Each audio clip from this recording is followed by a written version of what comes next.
Rahayu, rahayu, rahayu, rahayu. Salam budaya. Saya Mbah Gimbal, Sang Putra Alam, Panglima Tinggi Laskar Lembah Mayat. Dan saya juga seorang dukun.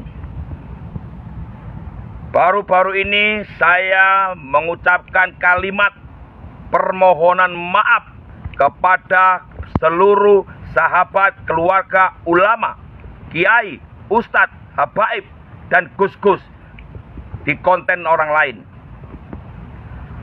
Tapi secara pribadi, kata maaf itu hanya saya tujukan kepada para tokoh-tokoh agama yang mencintai negeri ini, yang mencintai kerukunan. Tapi tidak akan berlaku kata maaf saya ini buat kiai-kiai, kelompok-kelompok radikal. Saya tidak butuh maaf dari mereka. Dan ingat, saya Mbah Gimbal, Sang Putra Alam, asli arek Surabaya, tidak akan menjilat ludah yang sudah saya keluarkan. Untuk sahabat-sahabat keluarga besar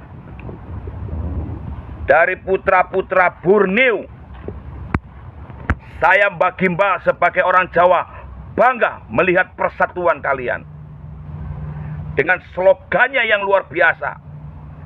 Adilkah Talino, Bajurimnikah, Saruga, Basengatkah, Dubata, arus, arus, arus. Ketika daerah kalian diinjak-injak oleh orang-orang yang tidak bermoral, kalian bersatu, tumbuh menjadi sesuatu kesatuan Borneo. Mudah-mudahan suatu saat kaki saya juga nyampe di Borneo untuk melihat kebersamaan kalian di depan mata saya. Mudah-mudahan saya juga bisa menggunakan kalung-kalung tengkorak yang kalian gunakan, karena ini adalah simbol bahwa setiap manusia pasti akan menjadi tulang dan tengkorak. Nah, sebelum kita menjadi tulang dan tengkorak, hidup ini lakukan untuk kebaikan. Dan jangan pernah ditunda untuk berbuat baik, saudaraku. Karena kita tidak pernah tahu kapan ajal menjemput. Dan sekali lagi, saya Mbah Gimbal menyampaikan kepada seluruh teman-teman, saudara-saudara yang sempat menantang saya, mengatakan saya yang macam-macam. Saya berterima kasih. Dengan seperti itu, saya semakin dikenal banyak orang. Sekali lagi saya terima kasih. Dan saya tidak akan takut menerima tantangan kalian. Karena kalian bukan levelnya Mbah Gimbal.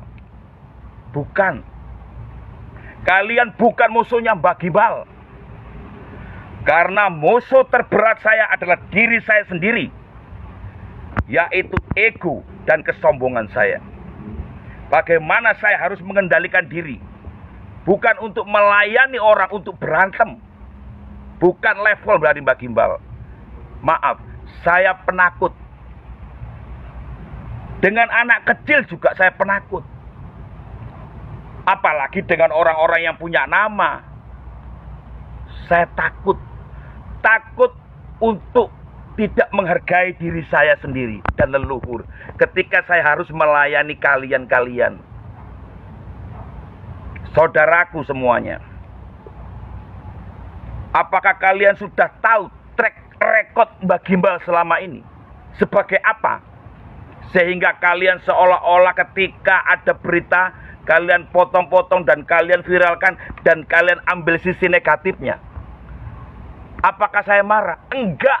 Apakah saya membenci kalian? Enggak. Karena bukan musuhku kalian itu. Kalian bukan musuhnya Mbah Gimbal, bukan musuhnya dukun, bukan. Bukan level sama saya. Musuh saya yang terbesar sekali lagi adalah jati diri saya sendiri. Harga diri saya sendiri. Itu musuh saya. Jadi sekali lagi, kita adalah bersaudara. Tidak perlu saling memusuhi. Bukan untuk adu jotos, bukan. Bukan untuk adu ilmu kesaktian. Gak ada orang sakti. Gak ada orang hebat. Hebat adalah ketika hidup kita bermanfaat untuk banyak orang. Dan kuat adalah ketika kekuatan kita ini mampu menolong orang yang lemah dan tidak berdaya. Kalian mengatakan Mbak Gimbal, dukun, aliran hitam, aliran sesat. Dari mana kalian tahu? Tolong tunjukkan kepada publik kesesatannya Mbak Gimbal. Lihat track record Mbak Gimbal, perjalanan Mbak Gimbal sebagai apa bertahun-tahun. Mungkin kalian baru melihat sekilas saja, baru-baru ini aja. Siapa sih sosok Mbak Gimbal? Ya maaf, saya sering ceramah di atas panggung bersama ulama-ulama besar. Dengan menggunakan kalung seperti ini, mereka menerima. Dan saya bangga sebagai dukun.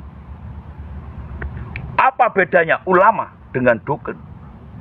Sama bro, sama. Yaitu saling memberi pencerahan, saling memberi pertolongan. Versinya ada yang beda. Dukun dan ulama itu sama. Bedanya cuma hanya mereka menggunakan kalimat-kalimat Quran atau kalimat-kalimat doa agamanya mereka masing-masing. Sedangkan dukun juga menggunakan kalimat doa yang mereka hafalkan.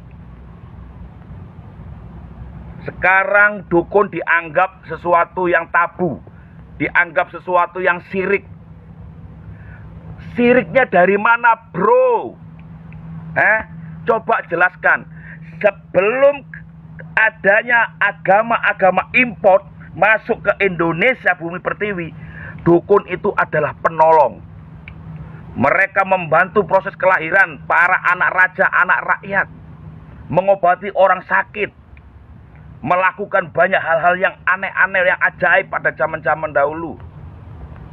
Banyak tugas-tugas mulia para dukun-dukun. Kok sekarang dianggap syirik, dianggap kata-kata dukun itu kampungan.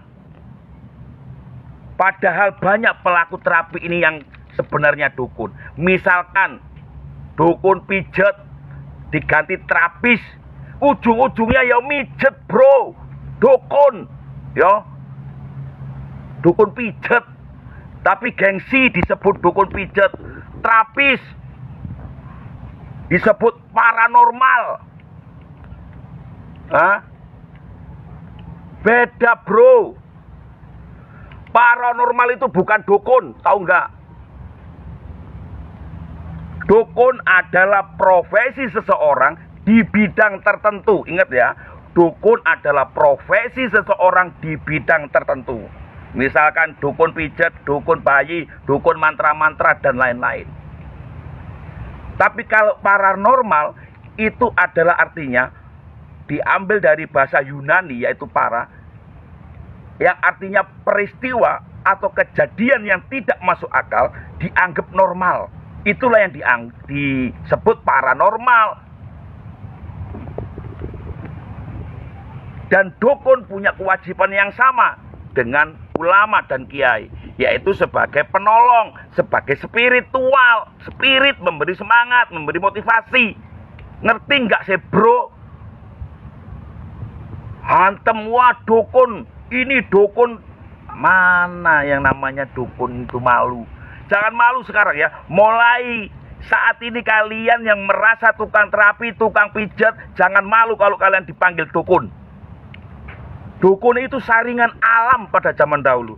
Dan hanya orang-orang tertentu yang layak menjadi dukun. Dukun juga punya kategori. Ada dukun sesat juga banyak. Dukun aliran hitam juga banyak. Sama juga. Kembali ke oknumnya. Banyak juga ulama kiai yang sesat. Contohnya banyak berita. Memakai uangnya santri, korupsi uangnya santri, menghamili santrinya. Seperti kejadian yang heboh di Bandung. Yang salah siapa? Orangnya. Kenapa? Karena dia tidak bisa mengalahkan hawa nafsunya, harga dirinya. Jadi sekali lagi ya teman-teman, ya, Saya Mbak Gimbal hanya manusia biasa, tidak lepas dari kata dan salah. Oleh sebab itu, ayo mulai saat ini kita bersama-sama berbineka tunggal Ika, mengangkat tinggi nilai-nilai luhur Pancasila, taruh di dada kita masing-masing Pancasila, dan kita bersatu bergotong royong.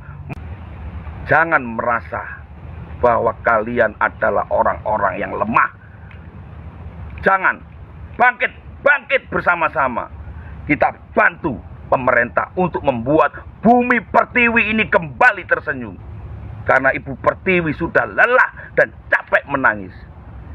Saya Mbak Gimbal Sang Putra Alam sekali lagi tidak akan pernah takut dengan siapapun di muka bumi ini. Selama kita masih sama-sama doyan nasi, di dunia ini nggak ada satupun yang saya takutin. Yang saya takutin cuma dua, yaitu satu, Tuhan yang Maha Kuasa. Yang kedua adalah ibu kandung yang melahirkan saya. Hanya dua yang saya takutin dalam dunia ini.